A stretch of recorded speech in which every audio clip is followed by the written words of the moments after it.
Good morning बच्चों।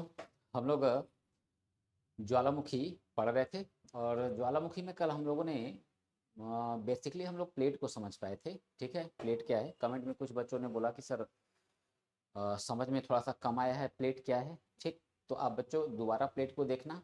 मैंने comment में रिप्लाई भी किया हुआ है। अगर उसके बाद भी आपको समझ में नहीं आता है या प्रॉब्लम होती है कि प्लेट क्या है, तो आप दोबारा कमेंट में आज की वीडियो में, ठीक है, आप फिर लिख देना कि हाँ सर प्लेट जो है एक बार और डिफाइन कर दीजिए। ठीक, तो फिर प्लेट को मैं और अच्छे से डिफाइन कर दूंगा। ठीक है, मतलब ये लगेगा मुझे कि हाँ और ज़्यादा जो है बेसिक पे आके चीज़ों को समझाना चाहिए, तो और ज़्यादा बेसिक लेवल पे आके मैं आपको समझाऊंगा। ठीक है, तो मैंने कमेंट में आपके क्वेश्चन का आंसर दिया हुआ है।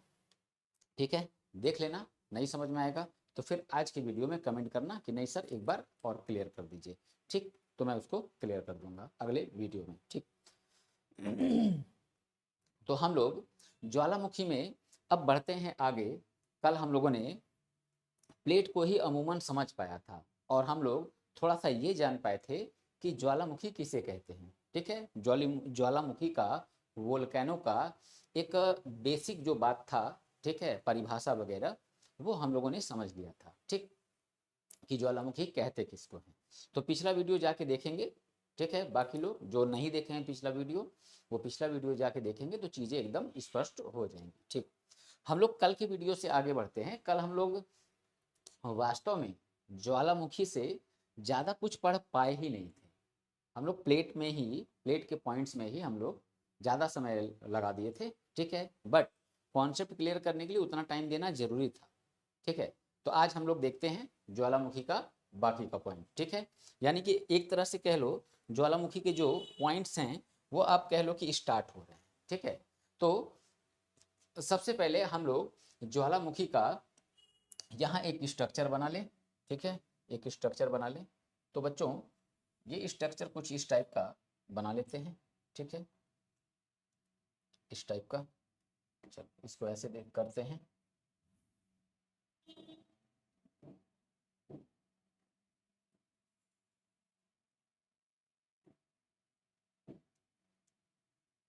तो ये यहाँ पे ज्वालामुखी का जो मैग्मा है, ठीक ना, मैग्मा, इस मैग्मा को यहाँ पे दर्शाता हूँ पहले, तब चीज़ें एकदम स्पष्ट हो जाएंगी।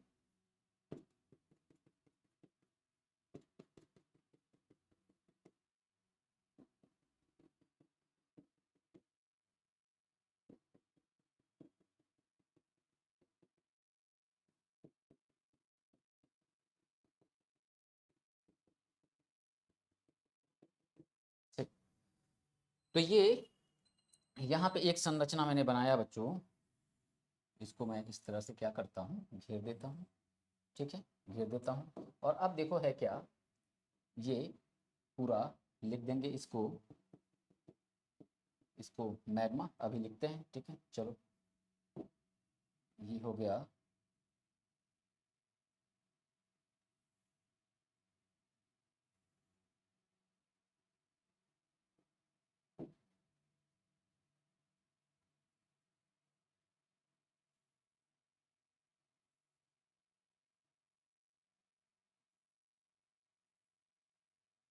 ठीक है,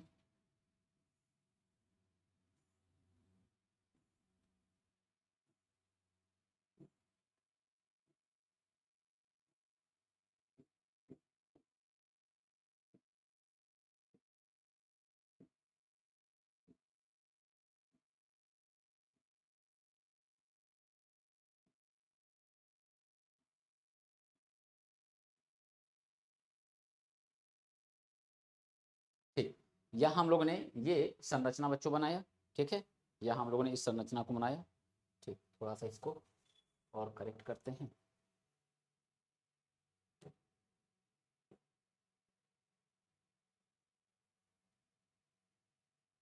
ठीक, और ये वाला जो पार्ट है बच्चों, अब इसके नामकरण को हम देखेंगे। ठीक है, इसके नामकरण को देखेंगे।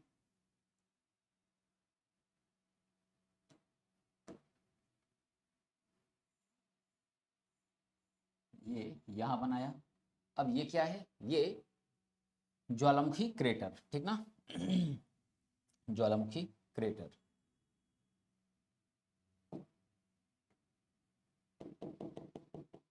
अब देखो बच्चों, इस डायग्राम से क्वेश्चन बनेगा, ठीक है, डायग्राम से क्वेश्चन बनेंगे कि कौन सी संरचना किस नाम से जानी जाती है, ठीक है, कौन सी संरचना किस नाम से जानी जाती है। तो ये हम लोग का हो गया, ठीक है, ज्वालामुखी का एक फिगर। अब ये देखो, इस वाले पार्ट को, इस वाले पार्ट को हम क्या बोलते हैं, ये जो शंकुनुमा आकृति है, इस वाले पार्ट को हम बोलते हैं ज्वालामुखी, ज्वालामुखी शंकु, ठीक है, ज्वालामुखी शंकु। और यहाँ पे ये वाला जो पार्ट है, इसको हम बोलेंगे क्या, ज्वालामुखी चैम्बर, ठीक ना, ज्वालामुखी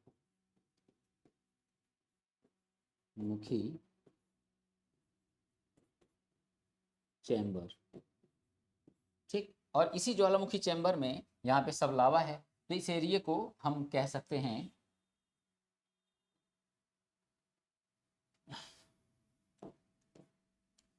ठीक है, इस एरिया को हम कह देंगे मैग्मा, ठीक ना, मैग्मा। क्योंकि ये लावा जब धरातल के अंदर रहेगा, ठीक, तो कहलाता है मैग्मा, और जब धरातल के बाहर आ जाता है तो हम इसको बोलते हैं लावा, ठीक है, लावा। तो ये मैग्मा का क्षेत्र हो गया, ठीक है, ये मैग्मा का क्षेत्र हो गया, ये भी मैग्मा का क्षेत्र हो गया, ये भी मैग्मा का, ठीक है, मैग्मा। और ये ज्वालामुखी चैम्बर, ये क्या हो गया, ये ज्वालामुखी पाइप, ये ज्वालामुखी पाइप। और ये हो जा रहा है यहाँ पे लावा, लावा। और इस वाले पार्ट को लिख देंगे क्रेटर, ज्वालामुखी क्रेटर, ठीक है, ज्वालामुखी क्रेटर। ये बच्चों एक संरचना हो गई। और अब देखो, यहाँ बीच से, यहाँ बीच से एक यहाँ धुंधनुमा जो है ऐसे निकलेगा, ठीक है, धुंधनुमा यहाँ से निकलेगा। तो इसको हम क्या बोलते हैं बच्चों, इसको हम बोलते हैं जलवाष्प। जलवाष्प और राख जो है ये इसी में सम्मिलित हो जाएगा, समझ रहे हो, जलवाष्प और राख क्या होगा, ये इसी में सम्मिलित हो जाएगा।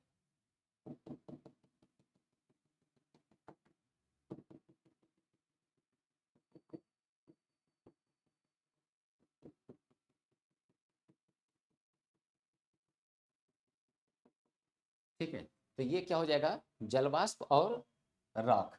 इसको हम यहाँ पे लिख देंगे जलवाष्प और राख,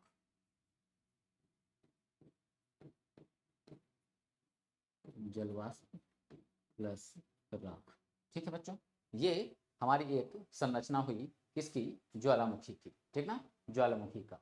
अब ज्वालामुखी जब विस्फोट होगा, ठीक ना, वोल्केनो इरप्शन जब होगा, तो इस इरप्शन में कौन सा, ठीक है, कौन सा गैस सबसे ज्यादा मात्रा में निकलता है, या हमसे क्वेश्चन पूछा जाएगा, ठीक, ज्वालामुखी उद्गार के समय, वोल्केनिक, ठीक है, इरप्शन के समय निम्नलिखित में क्या सबसे ज्यादा मात्रा में निकलेगा, ठीक।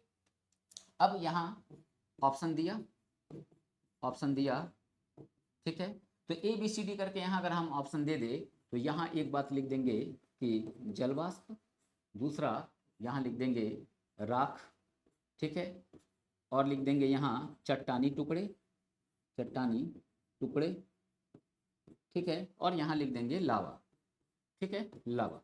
तो ज़्यादा बच्चे देखो रिस्क किस बात पे लेंगे, ज़्यादा बच्चे रिस्क इस बात पे लेंगे कि सबसे ज़्यादा मात्रा में लावा ही तो निकलता है, काफ़ी दूर दूर तक फैलता है, समझ रहे हो। तो यहाँ क्वेश्चन क्या है, ज्वालामुखी उद्गार, उद्गार यानी विस्फोट, जब एक बार विस्फोट हुआ तो उस विस्फोट के दौरान क्या चीज सबसे ज्यादा मात्रा में निकला, तो सबसे ज्यादा मात्रा में क्या निकलेगा, तो याद रखना बच्चों, जल वाष्प निकलेगा, ठीक है, जल वाष्प। तो प्रश्न जब बने कि कौन सी गैस भारी मात्रा में निकलती है, तो ये भी याद रखना कौन सी गैस भारी मात्रा में निकलेगी, वो जल वाष्प ही होगा। अब ये याद रखना, जलवाष्प भी बच्चों क्या है, जलवाष्प ये भी क्या है, ये भी बच्चों गैस है, समझ रहे हो ना, ये भी क्या है, ये भी गैस है, ठीक है। तो हम इसको गैस की श्रेणी से बाहर नहीं करेंगे। ठीक, अब जलवाष्प के बाद दूसरी सबसे ज्यादा मात्रा में गैस कौन सी निकलती है? तो हमारा आंसर होता है सल्फर डाइऑक्साइड। समझ रहे हो, सल्फर डाइऑक्साइड। ठीक, तो यहां इस पॉइंट्स को हम लोग को नोट करने होंगे। तो आते हैं हम लोग नेक्स्ट पेज पे। ये आप स्क्रीनशॉट ले लो। ठीक है, चलो ठीक। अब यहां हम देखेंगे ज्वालामुखी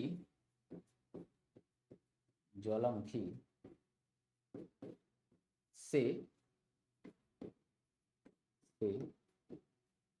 निकले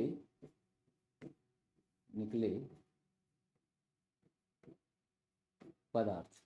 ठीक है, ज्वालामुखी से निकले पदार्थ। ठीक, अब ज्वालामुखी से निकले पदार्थ, ठीक है, इसको अब जरा हम लोग देखते हैं। ठीक, अब देखो, तो बात करें हम लोग गैसों में। ठीक है, कौन सी गैस सबसे ज्यादा निकलेगी? तो गैसों में जल वाष्प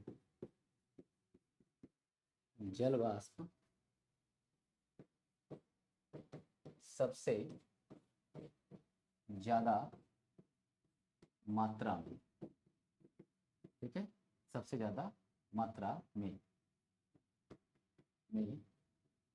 निकलता है। ठीक, अब इतना लंबा लाइन मैं, ठीक है, बार बार नहीं लिखूंगा, एक हो गया। ठीक है, गैसों में सबसे ज्यादा कौन निकलेगा? जल वाष्प। ठीक, दूसरे स्थान पर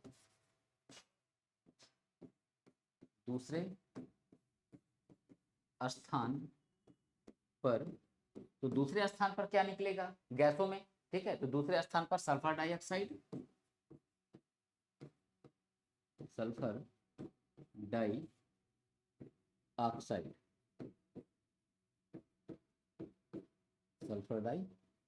ठीक है। तो तो अब बच्चों देखो, जब ज्वालामुखी का विस्फोट होगा, ठीक ना, ज्वालामुखी उद्गार जब होगा, तो इस उद्गार के दौरान, इस इरप्शन के दौरान होगा क्या? गैस कई निकलेंगे, सल्फर डाइऑक्साइड निकलेगा, हाइड्रोजन सल्फाइड निकलेगा। ठीक है, यहाँ तक कि हाइड्रोजन, हीलियम, ठीक है, कार्बन डाइऑक्साइड, ये सब निकलेंगे। परंतु अब एग्जामिनर इसी बात का फायदा उठाएगा, और इस बात का फायदा उठाते हुए वो एक क्वेश्चन कर देगा, और किया भी है। ठीक, क्या क्वेश्चन? कि कौन सी गैस ऐसी है जो ज्वालामुखी विस्फोट के समय नहीं निकलती है? ठीक है, ज्वालामुखी विस्फोट के दौरान कौन सी गैस नहीं निकलती है? तो वो गैस कौन सा है बच्चों? तो वो गैस है ऑक्सीजन। तो यहां लिख देंगे ज्वालामुखी विस्फोट के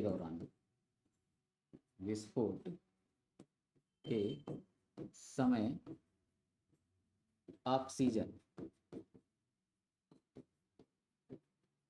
ऑक्सीजन नहीं निकलता है। ऑक्सीजन नहीं निकलता। ठीक है, ये बात बच्चों ध्यान में रखना होगा, समझ रहे हो? ठीक, तो पूछे जाते हैं क्वेश्चन, ये जितना मैंने पॉइंट बताया है, ठीक है, इतना हम लोग को क्या करना है? याद करना है। ठीक ना, याद करना है। ठीक, अब यहाँ बच्चों हम लोग कुछ शब्दों को लेंगे, इसका स्क्रीनशॉट ले लो। ठीक है, यहां देखो,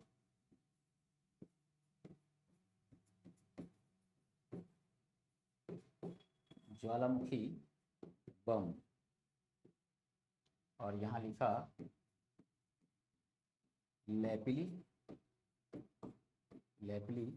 और सेकंड लिखा, थर्ड लिखा स्कोरिया, और फोर्थ लिखा टफ। ठीक, अब ये बच्चों क्या है, समझना जरा, बड़े ध्यान से इसको समझना।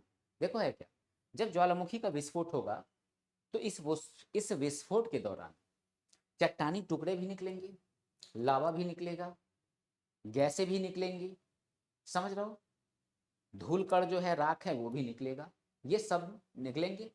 तो जो ये चट्टान है ना बच्चों, इस चट्टानों का वर्गीकरण है, ये चट्टानी जो टुकड़े हैं, जब ज्वालामुखी का विस्फोट होगा तो उसके जो चट्टानी टुकड़े हैं उन टुकड़ों से क्वेश्चन पूछता है, समझ रहे हो, उन टुकड़ों से क्वेश्चन पूछता है कि ज्वालामुखी विस्फोट के दौरान निकला हुआ सबसे बड़ा टुकड़ा क्या कहलाता है, तो सबसे बड़ा टुकड़ा कहलाता है ज्वालामुखी बम। तो यहाँ हम इस बात को लिख दें, सबसे बड़ा चट्टानी टुकड़ा, ठीक है, पूरा लाइन अपने मन से लिखना, सबसे बड़ा चट्टानी टुकड़ा,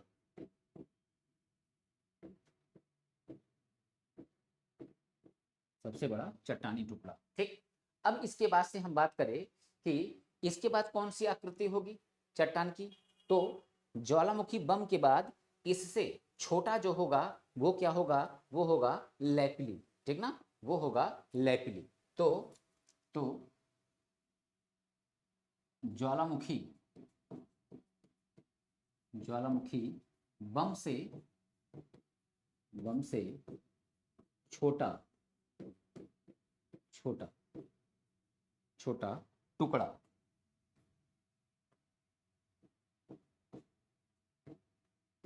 छोटा टुकड़ा, ठीक है। अब स्कोरिया जो है, स्कोरिया स्कोरिया, अब ये क्या है, तो ये देखो बच्चों, जो लैपली है ना, लैपली का जो टुकड़ा है, अब इस टुकड़े से जो छोटा होगा उसको हम क्या बोलेंगे, उसको हम बोलेंगे स्कोरिया, ठीक है, स्कोरिया। तो इसको हम लिख सकते हैं, इसको लिख सकते हैं लैपली से छोटा टुकड़ा, लैपली से छोटा टुकड़ा, ठीक है, लैपली से छोटा टुकड़ा। और ये कैसा होगा, ये मटर के दाने की तरह होगा, मटर के दाने की आकृति, ठीक है, मटर के दाने की जो आकृति होती है उस और जो टफ है वो क्या होगा, ये लैपली, या यहां ऐसे लिख दें सबसे छोटा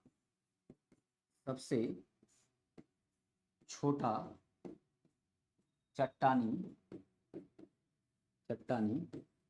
टुकड़ा, सबसे छोटा चट्टानी टुकड़ा, ठीक है। तो सबसे छोटा जो चट्टानी टुकड़ा होगा वो क्या कहलाएगा, टफ कहलाएगा। और अगर क्वेश्चन पूछा सबसे बड़ा चट्टानी टुकड़ा ज्वालामुखी विस्फोट के दौरान जो निकलता है उसे हम किस नाम से जानते हैं, तो हम क्या बोलेंगे बच्चों, ज्वालामुखी बम। कौन सा चट्टानी टुकड़ा ज्वालामुखी का मटर के दाने की आकृति का होता है, तो हमारा आंसर क्या हो जाएगा, हमारा आंसर हो जाता है लैपली, ठीक ना, लैपली, ठीक।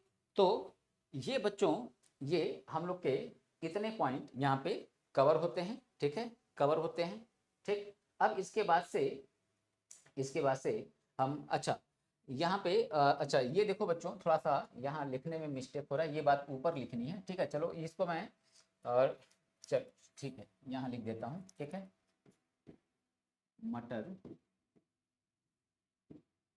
के दाने की आकृति, ठीक है। तो ये इतना पॉइंट बच्चों हम लोग को ध्यान में रखना है, ठीक है, ताकि क्वेश्चन आए तो हमारा कोई क्वेश्चन गलत ना होने पाए, ठीक है, छूटने ना पाए। तो वनडे लेवल में, सीजीएल लेवल पे, एसएससी जेई लेवल पे, ठीक, जितना चाहिए उससे ऊपर ही बच्चों मैं कंटेंट दे रहा हूँ, उससे कम नहीं दे रहा हूँ। हालांकि देने के लिए कंटेंट बहुत है, ठीक है। अभी ज्वालामुखी के प्रकार में आएंगे तो ज्वालामुखी के प्रकार में भी कई प्रकार हैं, ठीक है। और ज्वालामुखी के द्वारा, ज्वालामुखी जब ये फटता है इसके द्वारा कई प्रकार की आकृतियों का निर्माण होता है, ठीक है, कई प्रकार की आकृतियों का निर्माण होता है। तो वो सब बच्चों पार्ट हो जाएंगे वनडे से हायर के, समझ रहे हो तो वो वनडे से ऊपर चला जाएगा, तो इस वजह से उन बातों को रोकेंगे, ठीक है। चलो आगे बढ़ते हैं, स्क्रीनशॉट ले लो, ठीक है बच्चों। तो इतनी बात यहाँ पे कवर होती है, ठीक। अब देखो एक शब्द बच्चों मिलेगा हम लोग को, पायरोक्लास्ट, ठीक ना, पायरोक्लास्ट। अब देखो पायरोक्लास्ट क्या है, ठीक है, इस बात को यहाँ पे ऐड कर दे रहा हूँ, ठीक है, पायरोक्लास्ट क्या होता है। ठीक। पायरोक्लास्ट, पायरोक्लास्ट, तो पायरोक्लास्ट क्या है अब यहां समझना। पायरोक्लास्ट ये है बच्चों, ज्वालामुखी उद्गार के समय, ठीक है, ज्वालामुखी उद्गार के समय निकले सभी पदार्थ, ठीक है, जलवाष्प, जलवाष्प यानी गैस, ठीक, चट्टानी टुकड़े, राख, धूल, लावा, ये सब क्या है, ये सब बच्चों क्या कहलाते हैं, पायरोक्लास्ट कहलाते हैं, ठीक है, पायरोक्लास्ट। तो इस बात को यहाँ पे लिख लेते हैं, पायरोक्लास्ट मतलब ये ज्वालामुखी उद्भेदन, उद्भेदन मतलब वही विस्फोट, इरप्शन, ज्वालामुखी उद्भेदन, उद्भेदन के समय, समय निकले, निकले सभी पदार्थ, सभी पदार्थ, ठीक है बच्चों, क्या कहलाएंगे, पायरोक्लास्ट में, ठीक है। चलो, तो ये बच्चों यहां तक की बात कंप्लीट हुई। अब इसके बाद ज्वालामुखी के प्रकार हम देखें, ठीक है। तो ज्वालामुखी के प्रकार में बच्चों यहां देखो, ज्वालामुखी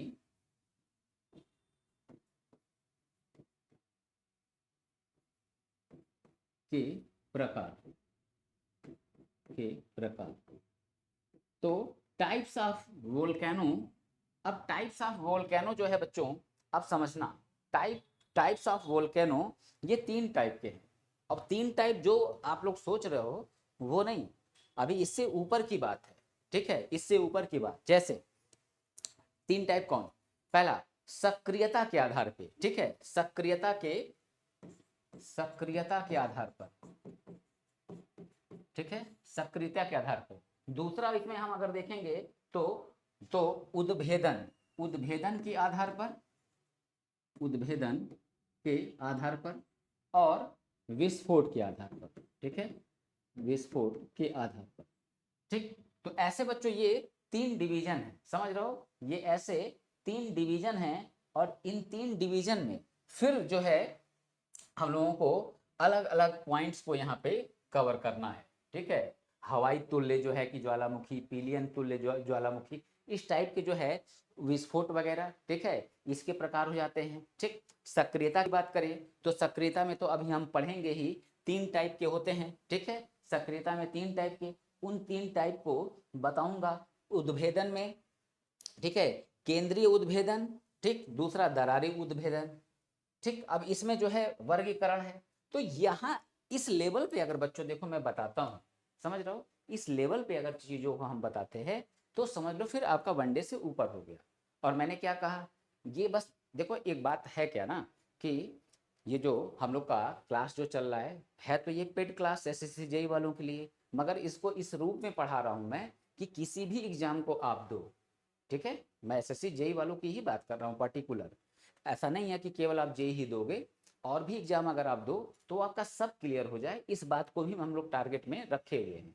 तो अब चूंकि पेड वाले बच्चे के लिए भी फ्री है ये नॉन टेक का क्लास, ठीक है, तो हम लोगों ने क्या है लगभग सबके लिए फ्री कर दिया है कि सब लोग, ठीक है, इसका लाभ उठाएं। अब अगर केवल यूट्यूब पे ऐसे ही जैसे अदर टीचर डालते हैं, ठीक है, वीडियो, तो अगर उस रूप में मुझे डालना होता तो ये पूरा सब इसका डिवीजन सारी बातें मैं बताते चलता, परंतु कम नोट्स में, पतले नोट्स में, कम वीडियो में आपका सिलेक्शन हो, मेन फोकस इस बात पे है, समझ लो ना बच्चों। तो मैं दोनों बात इसलिए बता देता हूं कि बाय द वे अगर वीडियो देखो तुम लोग तो ये सोचो कि सर आपने केवल ज्वालामुखी के प्रकार में लिखवा दिया, ज्वालामुखी सक्रियता के आधार पे 3 प्रकार के होते हैं, ठीक, 3 प्रकार के, सक्रिय ज्वालामुखी, सुषुप्त ज्वालामुखी और शांत ज्वालामुखी, ठीक। सर आपने ये 3 बताया, मगर और लोग तो इस टाइप से बता रहे हैं, तो बच्चों इस टाइप से मैं भी बता सकता हूँ, मगर वो आपके लेवल की बात नहीं है, ठीक ना, इस वजह से मैं नहीं बता रहा हूँ, वरना चर्चा कर रहा हूँ तो बता सकता हूँ, ठीक। तो हम लोग बच्चों इन दोनों को हटाएंगे और हम आएंगे केवल इस वाले पॉइंट पे जहां से आपसे क्वेश्चन पूछे जाते हैं, ठीक है। चलो, तो इसे अब यहां देखो क्या करेंगे, लिखेंगे इसे सक्रियता के आधार पर, सक्रियता के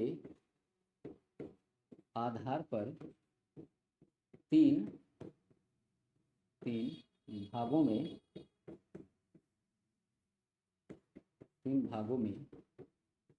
बांटा जा सकता है,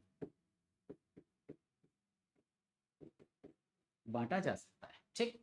तो सक्रियता के आधार पर इसको 3 भागों में बांटा जा सकता है, ठीक। तो अब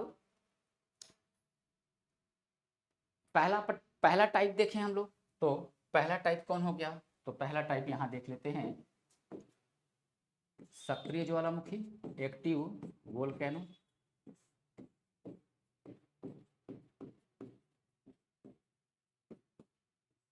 सक्रिय ज्वालामुखी,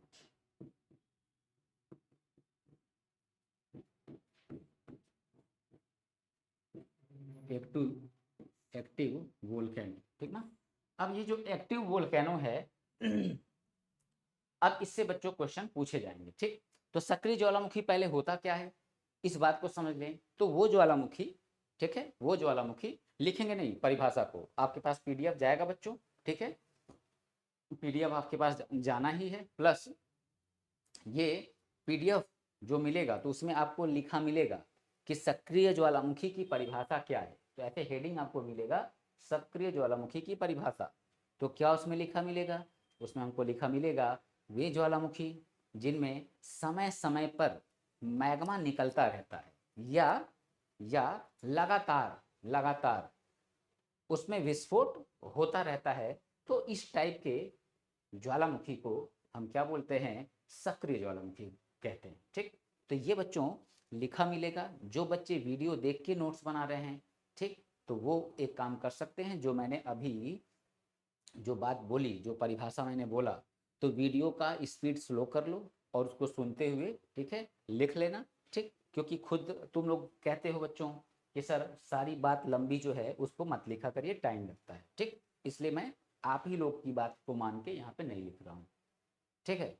तो मैंने क्या परिभाषा दिया है, इसको रिवर्स कर लेना, देख लेना, सुन लेना, उसको लिख लेना, ठीक। अब एग्जामिनर देखो क्या करेगा, अब एग्जामिनर बच्चों, अब एग्जामिनर क्या करे? एग्जामिनर ये करेगा, अब ज्वालामुखी सक्रिय कौन कौन से हैं नाम पूछेगा। जैसे पूछेगा स्ट्राम्बोली नामक ज्वालामुखी ये सक्रिय है या सुसुप्त है या शांत है, तो आपको बताना होगा स्ट्राम्बोली नामक ज्वालामुखी जो कि इटली में है, ठीक, ये कैसा है? ये सक्रिय, समझ रहे हो। फिर आपसे पूछ लिया जाएगा मोनालोआ मोनालोआ ज्वालामुखी ये सक्रिय है या शांत है या सुसुप्त है, तो हम क्या बताएंगे? सक्रिय है। क्या कुछ इसकी विशेष बात भी है? बिल्कुल है। क्या बात है सर? तो पूरे दुनिया का सक्रिय ज्वालामुखी में, शब्दों को ध्यान से सुनो, पूरी दुनिया में सक्रिय ज्वालामुखी में सबसे बड़ा ज्वालामुखी कौन है? ठीक है, मौना लोआ, ठीक है, मौना लोआ, ये बात। अब दूसरी बात कि विश्व का सबसे ज्यादा सक्रिय ज्वालामुखी कौन है? ठीक है, कौन है? तो अब देखो, अब यहां क्वेश्चन को बच्चों समझना होगा, क्वेश्चन को यहां पे समझना होगा, ठीक। अब क्वेश्चन को समझना हम क्या, क्वेश्चन को यह समझना होगा कि सक्रिय में पूछ रहा है सबसे बड़ा सक्रिय ज्वालामुखी कौन है, और एक सक्रिय जो कह रहा है कि वो उसके मोटाई या चौड़ाई से उसको मतलब नहीं है, मतलब इस बात से है कि हमेशा सक्रिय रहता रहे, समझ रहे हो।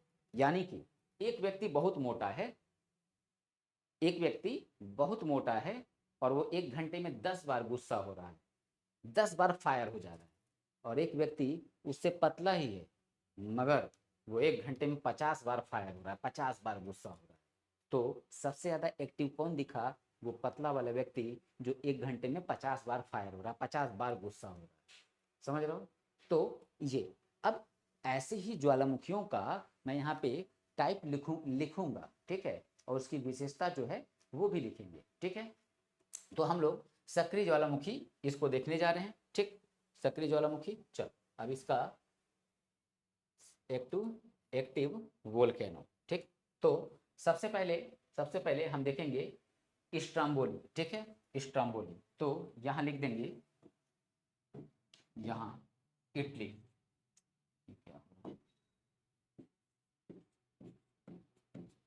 इटली, ठीक है, इटली में है स्ट्रोम्बोली। स्ट्रोम्बोली, इसकी एक विशेषता है, इसे इसे भूमध्य सागर, हम इसको मैप में दिखाएंगे, समझाएंगे। भूमध्य सागर का प्रकाश स्तंभ, भूमध्य सागर का प्रकाश स्तंभ कहते हैं। जब ये ज्वालामुखी फटता है तो भूमध्य सागर जो है, मेडिटेरियन सी जो है, वहां पे होता क्या है, उजाला हो जाता है बच्चों, समझ रहे हो, उजाला हो जाता है, जो नाविकों के लिए काफी सहायक सिद्ध होता है, समझ रहे हो, काफी सहायक सिद्ध होता है। तो तो यही लिखा है यहाँ पे, भूमध्य सागर का क्या है, ये भूमध्य सागर का ये है प्रकाश स्तंभ, समझ रहे हो, जो कि क्या करता है, भूमध्य सागर में पूरा ये उजाला ला देता है। ठीक, अब दूसरी बात करें कि विश्व का सबसे ऊंचा ज्वालामुखी। ठीक, तो अब देखो, विश्व का सबसे ऊंचा ज्वालामुखी तो इक्वाडोर में है, इक्वाडोर, इक्वाडोर, इक्वाडोर में है कौन सा ज्वालामुखी, कोटोपैक्सी। इक्वाडोर ये देश हो गया, और ज्वालामुखी का नाम क्या हो गया, कोटोपैक्सी, कोटोपैक्सी। ठीक है, ये सबसे ऊंचा, बातें शॉर्ट में लिखूंगा ताकि कवर कर लूं इसको। ठीक है, ये क्या हो गया, विश्व का सबसे ऊंचा ज्वालामुखी। ठीक है, ये कहाँ पाया जाता है, ये पाया जाता है एंडीज पर्वतमाला पे, ठीक ना, एंडीज पर्वतमाला पे। और अगर यहाँ कोई क्वेश्चन उठ रहा हो मन में तो बच्चों कमेंट में पूछना, एंडीज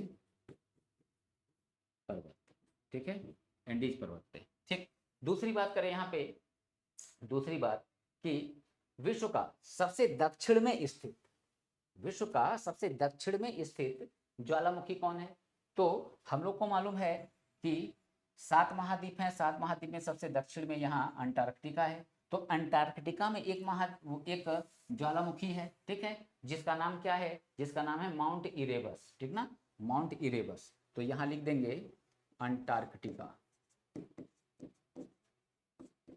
अंटार्कटिका, ठीक है, माउंट इरेबस,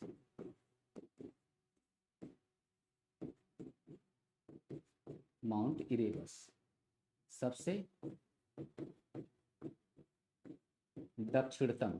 ठीक है, तो यानी कि पूछेगा विश्व का सबसे दक्षिण में स्थित, लाइन थोड़ा सही कर दें, शब्द गलत हो गया, विश्व का सबसे दक्षिण में स्थित, दक्षिणतम, दक्षिण में स्थित ज्वालामुखी, तो हमारा आंसर बच्चों क्या होगा, अंटार्कटिका में माउंट इरेबस। इतनी बात क्लियर। ठीक, चलो नेक्स्ट देखते हैं। ठीक है, अब अगला हवाई द्वीप, हवाई द्वीप, तो हवाई द्वीप कहाँ है भाई, ये हवाई द्वीप तो यूएसए, ठीक ना, यूएसए के पास। ठीक, अब हवाई द्वीप में है एक ज्वालामुखी किलायू, किलायू, ये क्या है, सबसे ज्यादा सक्रिय, सबसे ज्यादा सक्रिय। तो मैंने क्या बोला कि एक व्यक्ति बहुत मोटा है, ठीक है, जो 1 घंटे में 10 बार गुस्सा हो रहा है, और एक व्यक्ति उससे पतला है परंतु वो 1 घंटे में 50 बार गुस्सा, 50 बार फायर हो रहा है, समझ रहे हो। तो ये क्या हो गया, किलायु, वही पतला बच्चा हो गया जो सबसे ज्यादा सक्रिय है, समझ रहे हो, गुस्सा हो रहा है। ठीक, अब अगर पूछा सबसे बड़ा, यानी कि गुस्सा है वो, ठीक है, 10 बार गुस्सा हो रहा है मगर इससे कम गुस्सा हो रहा है, ठीक, और है मगर मोटा, तो विश्व का सबसे बड़ा ज्वालामुखी। ठीक, तो ये भी कहाँ है बच्चों, ये भी हवाई द्वीप में ही है, ठीक है, हवाई द्वीप, हवाई द्वीप, ठीक, हवाई द्वीप, नाम क्या है, मोना लोआ, मोना लोआ, सबसे बड़ा ज्वालामुखी, सबसे बड़ा ज्वालामुखी। ठीक है, ये इतनी बात यहाँ पे बच्चों क्लियर। ठीक, अच्छा अब देखें कि क्या क्या हमारे वहां भी कोई ज्वालामुखी है? ठीक है, क्या हमारे वहां भी कोई ज्वालामुखी है? बिल्कुल है। कहाँ है? अंडमान निकोबार। ठीक है, तो अंडमान निकोबार, अब इसमें देश का नाम लिखने की जरूरत तो है नहीं। अंडमान निकोबार, निकोबार, यहाँ पे कौन सा ज्वालामुखी? तो बैरन। ठीक है, बैरन, ये भारत का, भारत का एकमात्र, एकमात्र सक्रिय ज्वालामुखी। ठीक है, एकमात्र क्या है? सक्रिय ज्वालामुखी। ठीक है बच्चों, तो ये सक्रिय ज्वालामुखी का यहाँ पे हम लोग को कुछ पॉइंट मिला और इसको नोट कर लो। ठीक है, नोट करना है क्या मतलब स्क्रीनशॉट निकाल लो। ठीक है, रुक जाओ।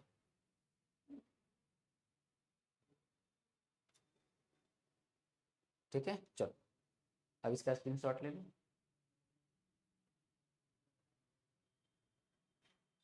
ठीक, चलो अब नेक्स्ट आते हैं। अब यहाँ देखते हैं बच्चों डोरमेंट, डोरमेंट,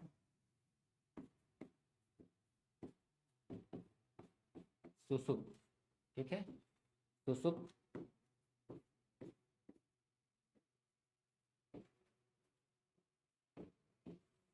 डोरमेंट। ठीक है, सुसुप्त ज्वालामुखी। अब सुसुप्त ज्वालामुखी का मतलब क्या है बच्चों? जैसे वे ज्वालामुखी, वे ज्वालामुखी जो कई वर्षों से, अब वो वर्ष कितने हैं ये अनडिफाइंड है ज्योग्राफी में, समझ रहे हो? अमूमन कहने को 800 700 वर्ष ऐसे बोल दिए जाते हैं, मगर ये अनडिफाइंड है, कोई इसका फिक्स नहीं है। ठीक है, तो क्या बस इसको हम लोग लिखते हैं, लिखते ये हैं कि वे ज्वालामुखी, यानी कि परिभाषा अगर बोल रहा हूँ तो आपको क्या लिखना है इस बात को सुन लो। ठीक है, वे ज्वालामुखी जो कई वर्षों से, कई वर्षों से सक्रिय नहीं हुए हैं, या कई वर्षों से जिनमें विस्फोट नहीं हुआ परंतु विस्फोट होने की संभावना है, तो ऐसे ज्वालामुखी क्या कहलाते हैं? सुषुप्त ज्वालामुखी, सुषुप्त ज्वालामुखी। समझ रहे हो? तो ये अब वही है कि बहुत दुनिया में सहनशील लोग भी होते हैं, समझ रहे हो? दुनिया में बहुत सहनशील लोग भी होते हैं, या कुछ गुस्से वाले लोग सहनशील हो जाते हैं, और जब गुस्से वाले लोग सहनशील हो जाते हैं तो इसका मतलब ये नहीं समझना चाहिए कि अब इसको परेशान करते रहें तो ये अब कुछ बोलेगा नहीं। तो बोलेगा बच्चों, और जब बोलेगा तो बहुत भयानक बोलेगा वो, समझ रहे हो? तो ये स्थिति क्या हुई? ठीक उसी बालक की तरह जो एक गुस्से टाइप का व्यक्ति है, गुस्से टाइप का बालक है, मगर परिस्थितियां या खुद को उसने समझाने का प्रयास किया कि नहीं गुस्सा होना है हमें, तो है क्या, वो शांत रह रहा है। ठीक है, लोग उसे परेशान किए जा रहे हैं फिर भी वो चुप, सब सुन रहा है, मगर कहते हैं ना कि आखिर कब तक? तो फिर एक टाइम, अब उसकी कोई टाइम लिमिट नहीं है ना कि कब वो भड़क पड़ेगा। तो वही बात है, टाइम लिमिट यहाँ भी नहीं है सुसुप्त में कि कब ये भड़क पड़ेगा, समझ रहे हो? तो वही होगा कि अचानक से जब गुस्सा होगा तो विस्फोट होगा, समझ रहे हो?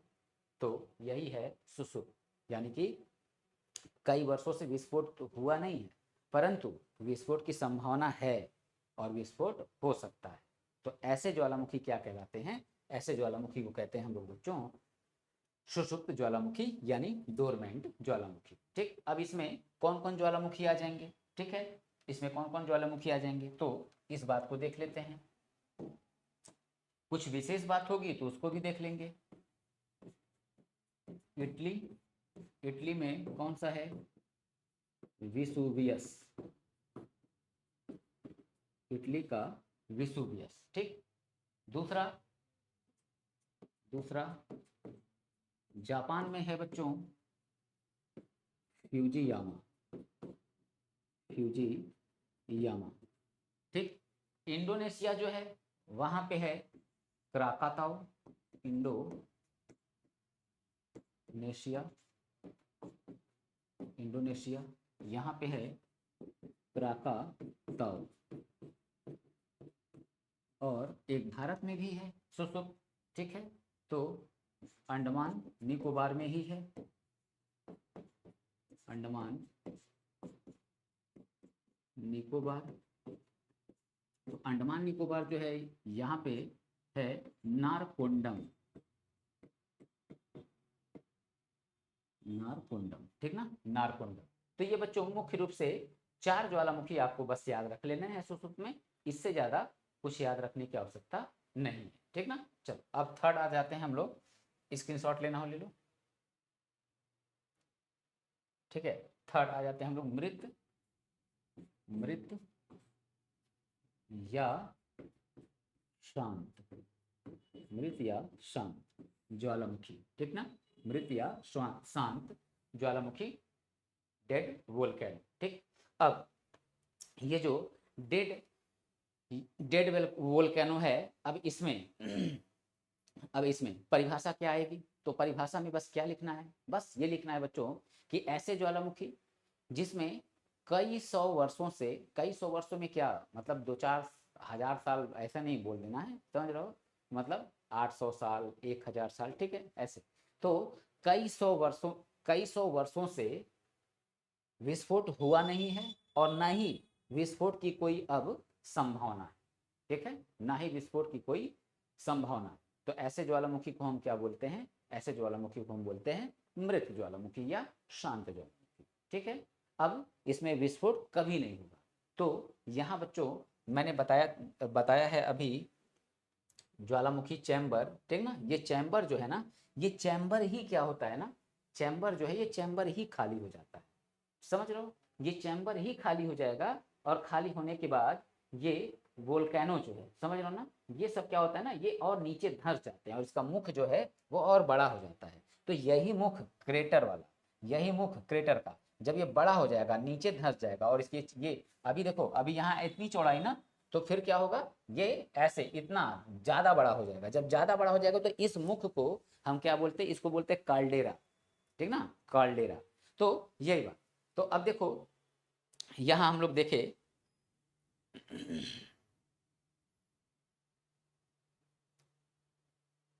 ठीक है, मृत या शांत ज्वालामुखी, तो डेफिनेशन लिख लेना है आप लोग को, ठीक। अब देखो कौन कौन से ज्वालामुखी जो है डेड में है, तो यहां लिखेंगे बच्चों इक्वाडोर, इक्वाडोर,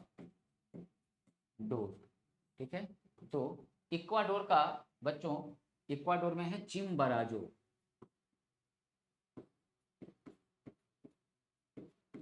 चिम्बराजो, ठीक, इक्वाडोर में चिम्बराजो। दूसरी बात करें तो पाकिस्तान में है, पाकिस्तान में कोह सुल्तान, कोह सुल्तान, ठीक है, पाकिस्तान में कोह सुल्तान, ठीक। और म्यांमार में है, म्यांमार में पोपा, ठीक ना, म्यांमार में क्या है, पोपा। ईरान में, ईरान में क्या है, देमबंद, ईरान में देमबंद, ठीक है। और तंजानिया, तंजानिया यहाँ पे है किलीमंजारो,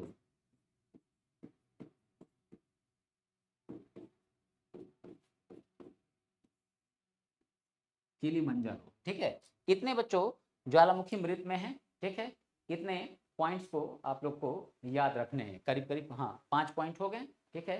5 पॉइंट आप लोग को याद रखने हैं, ठीक। तो हम लोगों ने इतनी बात बच्चों समझ ली, ठीक है, टाइप्स जो हैं ज्वालामुखी के, ठीक है, उसको हम लोगों ने समझा, और वो भी टाइप में क्या, सक्रियता के आधार पर, ठीक ना, सक्रियता के आधार पर, ठीक। अब इसमें हम लोग ज्वालामुखी के कुछ बेल्ट देखेंगे, ठीक है।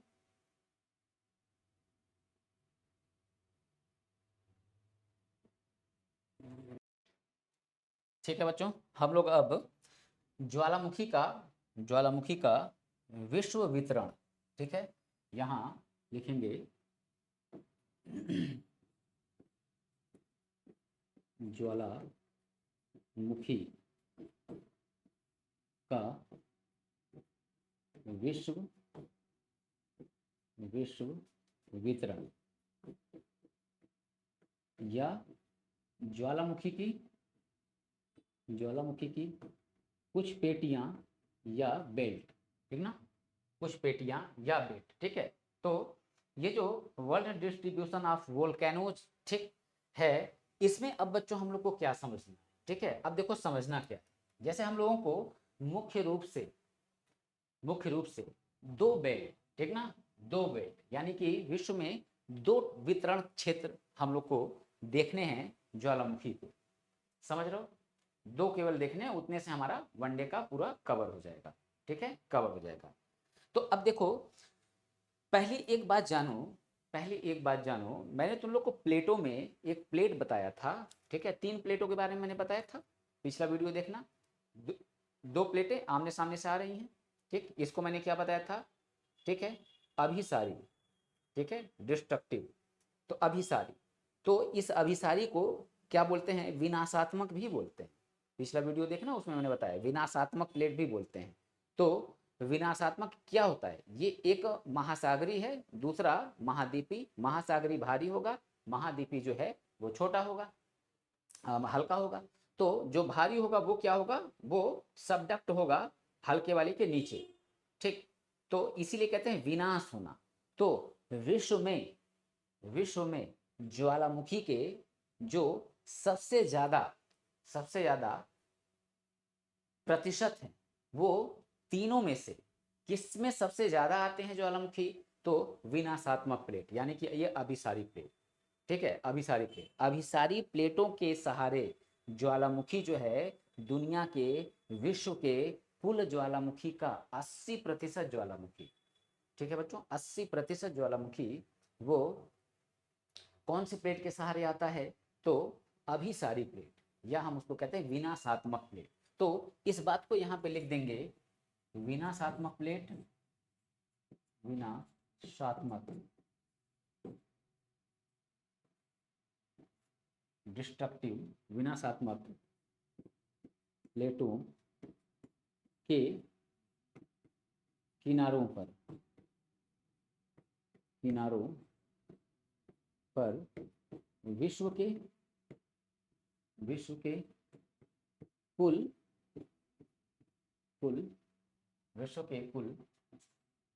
80%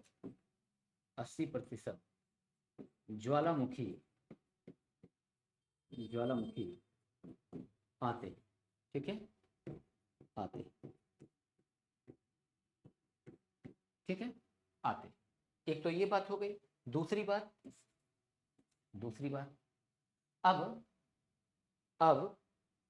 ज्वालामुखी का जो विश्व वितरण है, ठीक ना, यानी ज्वालामुखी का जो बेल्ट है, जो पेटियां हैं, जो अलग अलग पेटियां हैं, उसमें हम लोग को दो पेटी जानना है, दो बेल्ट को, दो वितरण को जानना है। तो पहला वितरण प्रशांत महासागरीय, ठीक, तो यहां हम लिखेंगे प्रशांत, इसको दूसरे कलर से लिखते हैं, प्रशांत महासागरीय, प्रशांत महासागरीय। अब देखते रहो बच्चों क्वेश्चन क्या बन रहा है, प्रशांत महासागरीय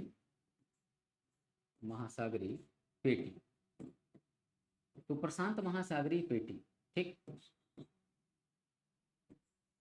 ठीक है, सरकम पैसिफिक बेल्ट, तो प्रशांत महासागरीय पेटी जो है, जो ये वितरण है प्रशांत महासागरीय, ठीक, इसमें देखो, इसमें विश्व के कुल 66%, ठीक है, ज्वालामुखी आते, ठीक ना। तो विश्व के कुल 66% ज्वालामुखी, ठीक है, कहाँ आते हैं, ये आ जाते हैं प्रशांत महासागरीय पेटी में, ठीक है। जबकि दूसरे स्थान पर मध्य महाद्वीपीय, मिड कॉन्टिनेंटल बेल्ट, मध्य महाद्वीपीय पेटी, ठीक है। अच्छा, इसमें कितना आता है, तो विश्व का कुल, ठीक है, 21%, ठीक है, 21% ज्वालामुखी कहाँ आएगा, ठीक है, तो मध्य महाद्वीपीय पेटी में आएगा। अब इन दो पेटियों को हम समझ लें, ठीक, इन दो पेटियों को हम लोग समझ लें, ठीक है, ठीक। अब देखो, अच्छा रुको जरा, एक बात इसमें और ऐड कर दें, प्रशांत महासागरीय पेटी में इस पेटी को रिंग ऑफ फायर, ठीक है, रिंग ऑफ फायर, या हिंदी में बोलेंगे अग्नि वलय, अग्नि वलय, वलय मतलब गोला, ठीक ना, गोला, रिंग। तो रिंग ऑफ फायर का क्षेत्र किसको बोलते हैं? प्रशांत महासागरीय पेटी को, ठीक है, प्रशांत महासागरीय पेटी को रिंग ऑफ फायर का क्षेत्र भी बोला जाता है, अग्नि वलय का क्षेत्र, ठीक है। क्यों? क्योंकि रिंग, अब रिंग कैसे समझो, अब यहां समझ में आएगा। ये देखो बच्चों, ध्यान दोगे तुम लोग, ध्यान दोगे कि ये यहां देखो, ये पूरा अमेरिकन कॉन्टिनेंट, अमेरिकन में क्या, अमेरिकन में ये बच्चों यहाँ हो गया, ठीक है, यहाँ डिवीजन नहीं करना है, ठीक है, ये डिवीजन नहीं करना है, ठीक है। यहाँ देखो नॉर्थ अमेरिकी कॉन्टिनेंट, ये नॉर्थ अमेरिकी कॉन्टिनेंट हो गया, ठीक है, नॉर्थ अमेरिकी कॉन्टिनेंट, और ये इधर साउथ अमेरिकी कॉन्टिनेंट, साउथ अमेरिकी कॉन्टिनेंट। और यहाँ बच्चों देखो, ये वाला जो एरिया है, ये वाला, ये बेरिंग जल संधि पूरा यहाँ से हमने ले लिया, ये जापान वगैरह का पूरा क्षेत्र, उत्तर कोरिया, ठीक है, ये सब पूरा क्षेत्र लिया ऑस्ट्रेलिया का, ठीक है। यहाँ ये पूरा देखो एक रिंग के रूप में यहाँ पे बच्चों स्थापित हो रहा है, देखो एक गोले के रूप में ही। तो ये क्या है, ये बच्चों, ये पूरा देखो, ये समुद्र जो प्रशांत महासागर पे समुद्र है, ये पूरा समुद्र किस प्लेट पे है? तो ये ऊपर का पार्ट जो है मिट्टी का, भाई समुद्र में भी तो मिट्टी होगा, जैसे हम लोग अपने धरातल पे चल रहे हैं, ठीक, तो वैसे ही समुद्र का भी धरातल नीचे है, समझ लो ना, समुद्र का भी नीचे धरातल है। तो वही धरातल की बात कर रहा हूं, तो वो क्या है, वो प्लेट है, इसी प्लेट पे ये इतना बड़ा महासागर, विश्व का सबसे बड़ा महासागर, ठीक, ये फैला हुआ है।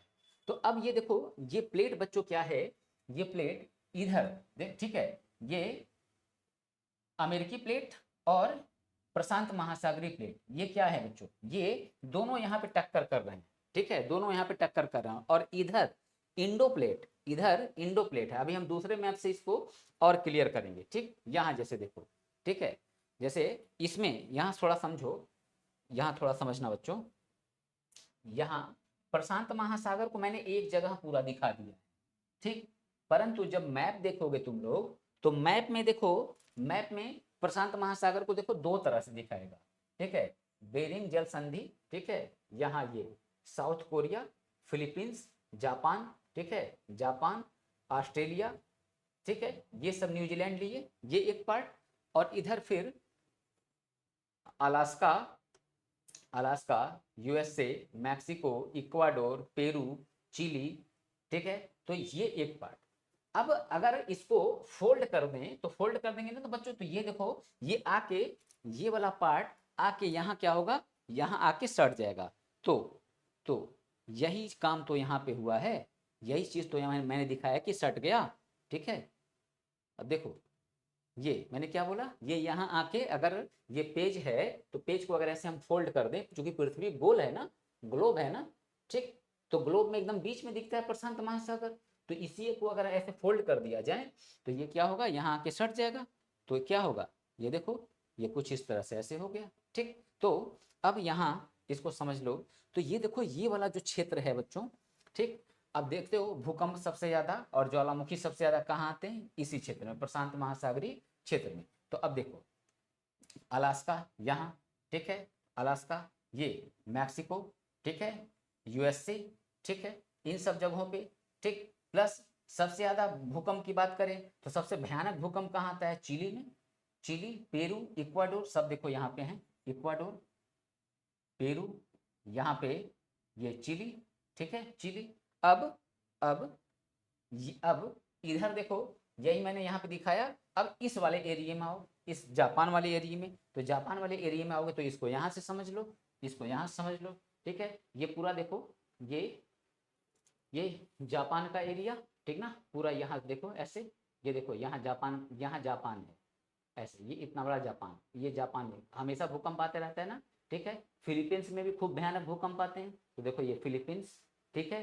पापुआ न्यू गिनी वगैरह, यहाँ भी भूकंप आते हैं, ठीक है। तो ये सब देखो भूकंप और ज्वालामुखी, ये देखो ये एक पेटी, तो इसी पेटी को हम क्या बोलते हैं, प्रशांत महासागरीय पेटी।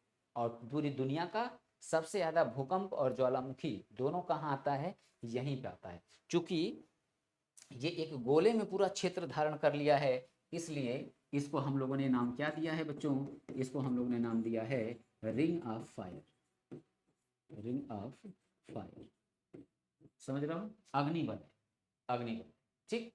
अब दूसरी बात देखें, दूसरा, अब देखो मध्य महाद्वीपीय पेटी। अब मध्य महाद्वीपीय पेटी जो है, तुर्की वगैरह जो है, यहाँ भी खूब भूकंप आते हैं, समझ रहे हो। तो ये देखो, ये यूरेशियन प्लेट, ठीक ना, ये पूरा फ्रांस वंश का एरिया लिए, पूरा ये इटली वगैरह का एरिया लिए, तुर्की वगैरह का एरिया लिए, ठीक ना, ये ईरान, अफगानिस्तान, पाकिस्तान, ठीक है, अफगानिस्तान होते हुए ये ऐसे, ठीक है। तो ये जो एरिया है, इस एरिया को हम क्या बोलते हैं, इस एरिया को हम बोलते हैं मिड कॉन्टिनेंटल बेल्ट, मध्य महाद्वीपीय पेटी। तो मध्य महाद्वीपीय पेटी में कौन कौन से देश आ जाएंगे, तो आ जाएगा ईरान, आ जाएगा इराक, आ जाएगा पाकिस्तान, आ जाएगा, ठीक है, तुर्की आ जाएगा, इटली आ जाएगा, समझ रहे हो, इटली आ जाएगा, फ्रांस आ जाएगा, ये सब किस में आ जाएंगे, मध्य महाद्वीपीय पेटी में, ठीक। तो ये बच्चों हम लोगों का ज्वालामुखी का पूरा चैप्टर यहाँ पे कंप्लीट होता है, ज्वालामुखी का पूरा चैप्टर कंप्लीट खत्म हुआ। तो एक वीडियो पहले और आज का ये दूसरा वीडियो, दोनों को देख लेना वनडे लेवल पे, इसके बाहर कुछ नहीं जाएंगे, ठीक। अगर कुछ संभावित होगा तो वो आपको एमसीक्यूज में तो मिल ही जाएगा, ठीक है। आपका एमसीक्यूज, वीडियो और पीडीएफ, ये 3 चीज़ें आपके लिए पर्याप्त हैं। अगर आपको कुछ भी अपने पास से इस विषय के लिए करने की जरूरत नहीं, ठीक है। तो इतना निश्चिंत रहो कि जितना कंटेंट दिया हूँ ये बच्चों सफिशिएंट होगा, ठीक है। अपने पास से एक्स्ट्रा कुछ और करने की जरूरत नहीं है। हाँ, कभी कभी होता क्या है कि ट्रेंड चेंज होते हैं, तो क्वेश्चन के पैटर्न और क्वेश्चन नए नए वो भी आ जाते हैं। तो अगर मुझे कुछ ऐसा एमसीक्यूज बनाते समय मुझे कुछ ऐसा दिखा, तो मैं क्या करूँगा, उसको एमसीक्यूज में डाल दूंगा। वीडियो में नहीं है कोई बात नहीं, आपको एमसीक्यूज में मिलेगा, वहाँ मिलेगा, वहाँ समझाएंगे पूरा। क्लियर बात, ठीक है। चलो, तो फिर आज की क्लास को बच्चों यहीं रोकते हैं और कल हम लोग फिर अपने नेक्स्ट क्लास में मिलते हैं।